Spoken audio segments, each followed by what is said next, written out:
Cesar Estrada Chavez, an American civil rights activist and labor leader, was born in Yuma, Arizona on March 31, 1927. The Chavez family lost their Arizona homestead in the Great Depression, and in the late 1930s moved to Northern California. Cesar and his family became migrant farm workers thrust into the industrialized agriculture of California. Cesar dropped out of school after the 8th grade to help support his family by working in the fields.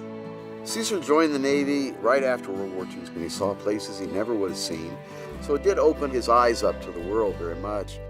After the Navy, Chavez returned to the fields and became a grassroots organizer for a Latino civil rights group. He then left the group and formed the National Farm Workers Association, now known as the United Farm Workers of America, with the goal of unionizing farm workers. Cesar believed that the movement he founded had to be more than just a union that was solely concerned with improving wages, hours, and working conditions, although the UFW certainly did that. But it also needed to address the crippling dilemmas that farm workers face in the community after they came home from work. Most people were poor. They didn't have access to good housing or health care or education. Chavez was adamant that his new union follow a strict policy of using only nonviolent tactics as a means of negotiation. While the organization was still in its infancy, UFW embarked upon one of the most influential boycotts in U.S. history, the boycott of all California table grapes. The grape boycott really took off in '68.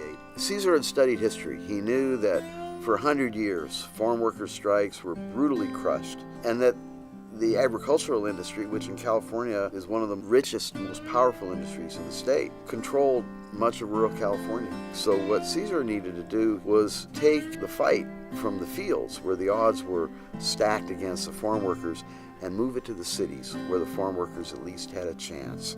Over the next few years, led by Cesar Chavez, the farm workers would boycott, protest, march, and fast their way to a collective bargaining agreement, which guaranteed field workers, among other things, increased pay and the right to unionize. He was responsible for a lot of the labor codes that we see today, the protections, the benefits, but the basic right to organize and affiliate. As the head of the United Farm Workers of America, labor rights was not the only cause championed by Chavez. Cesar's commitment to social justice went far beyond the farm workers. In the 1960s, he was a strong and vocal opponent of the Vietnam War. In the 1970s, Cesar was an early and vocal supporter of gay rights, also not a popular position, especially at that time, among his own constituency. Cesar Chavez died in his sleep on April 23, 1993. He was survived by his wife Helen, their 8 children, and 31 grandchildren. In 1994, he was posthumously awarded the Presidential Medal of Freedom by President Bill Clinton.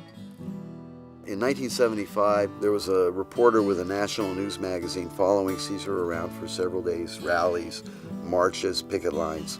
And in an interview, she asked him what accounts for all the affection and respect that farm workers show you in public. And Cesar paused for a moment, and then he smiled his easy smile, and he said, "The feeling is mutual."